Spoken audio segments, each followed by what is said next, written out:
I'm terrified of people. I am very scared of people. Like on my kids. I am terrified of people. People are cruel. It's like we can't control ourselves. So you never know what someone will do you. When it comes to the rap industry, there are a lot of rap who are always in and out of jail, whether it's for things they did in the past or new issues that land them in legal trouble. One of those rappers is NBA Youngboy. He's dealt with legal problems before and is facing some now, which is what we're going to talk about today. Not only will we discuss how he got locked up, but there's also word on the street about some leaked footage showing NBA Youngboy getting into an altercation that didn't end well. This footage has been making rounds on the internet, so let's dive in.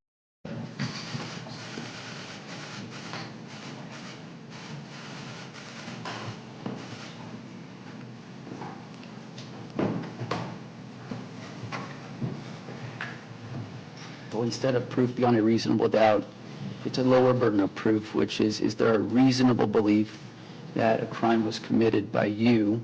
And the court has to view all the evidence that it would receive in a light most favorable to the government, to the prosecution. Understanding that legal standard and having had discussions with your attorneys, do you hereby waive your right to your preliminary hearing? Yes. All right. The court finds that Mr. Galden has knowingly and voluntarily waived his right to his preliminary hearing.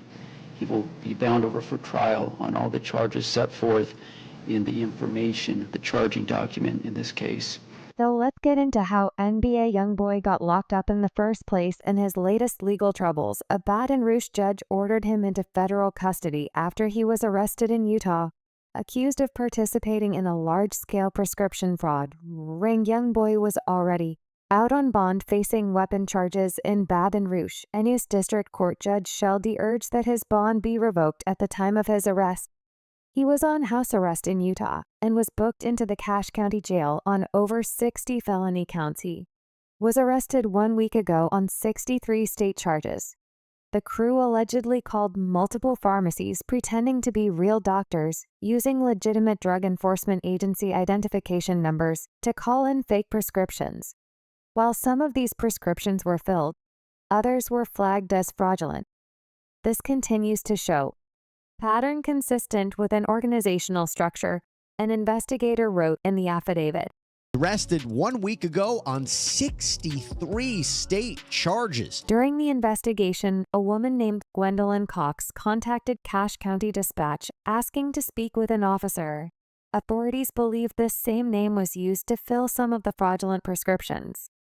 During the conversation with Gwendolyn, it was very clear that a fake voice was being used, the investigator wrote, noting that Gwendolyn sounded like a much younger male from the southern states in the call. The person used the word ask instead of ask, which was similar to how NBA Youngboy spoke in a later conversation with investigators, though the affidavit does not confirm if this call was made by Jaden. Now, the affidavit states that the Cache County Sheriff's Office started investigating a large prescription fraud ring that they believed Youngboy was a part of. In fact, they labeled him the target of the investigation, meaning this is the person who authorities are gathering evidence against to charge with a crime. The ring had reportedly been trying to get various medications, but specifically promethazine with codeine, a cough suppressant that's not only a controlled substance but is also heavily abused. The first evidence of these fraudulent calls dates back to September 2023. On the day of his arrest, authorities searched Youngboy's residence and found multiple prescription bottles of promethazine with codeine. Jaden claimed he had a prescription for promethazine and denied any knowledge of his associates picking up fraudulently obtained prescriptions. In total, NBA Youngboy faces 20 counts of identity fraud, 20 counts of procuring or attempting to procure a prescription drug, 20 counts of forgery, 1 count of drug possession, 1 weapons count, and 1 count of a pattern of unlawful activity. September 19, 2023, Spence's Pharmacy in Logan received a phone call from the suspect using the same physician's information, calling in a prescription for a Gwendolyn Cox with a claimed date of birth in 1951. The prescription was for promethazine with codeine, similar to the prescription called in to Reed's Pharmacy.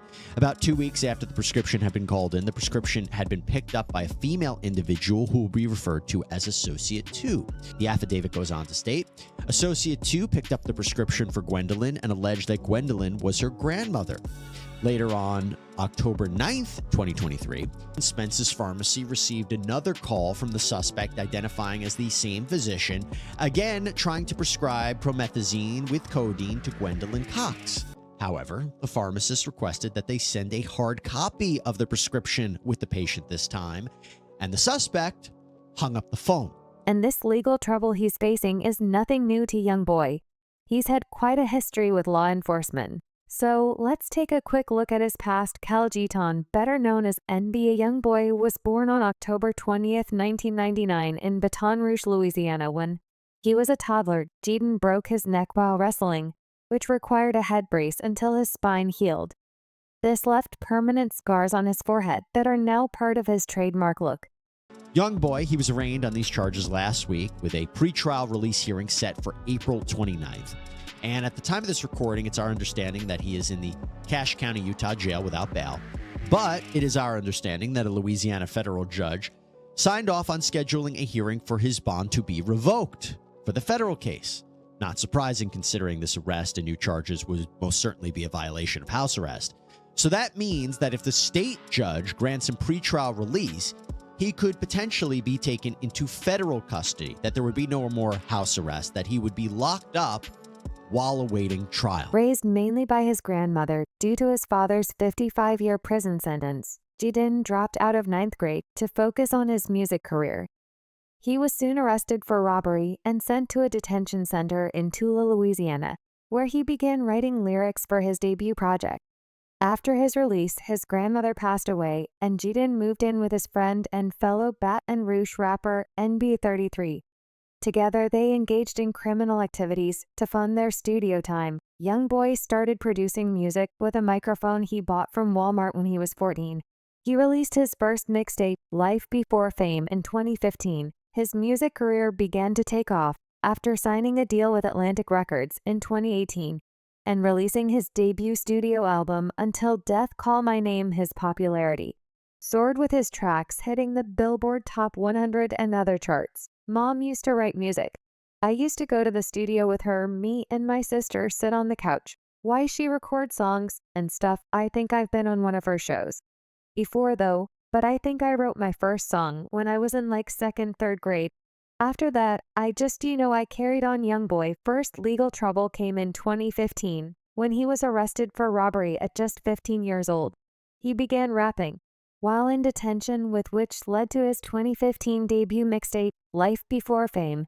His first arrest set the stage for a series of legal issues. In November 2016, he was arrested again in Austin, Texas, for allegedly firing guns in a drive-by shooting in Baton Rouge. At 17, he was tried as an adult and faced 2 counts of attempted first-degree murder.